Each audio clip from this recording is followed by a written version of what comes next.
నాలో దేవుడు కోరుకున్న ఆశించిన యోగ్యతలు, అర్హతలు, లక్షణాలు, స్వభావాలు లేకపోతే నేను కలిగి ఉన్న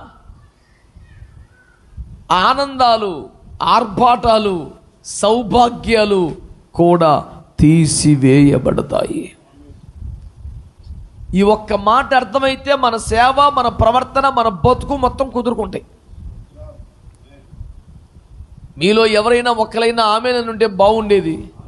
మరి మీకు ఎందుకు అనాలనిపించలేదు? మీ చిత్తమే సిద్ధించును గాక. మరి నేనేం చేయను? మీకు ఇంతకీ ముచ్చట అర్థమైందా? లేని వానికి వాని యొద్ద ఉన్నది కూడా తీసివేయబడి ఉంటే అర్థం అది.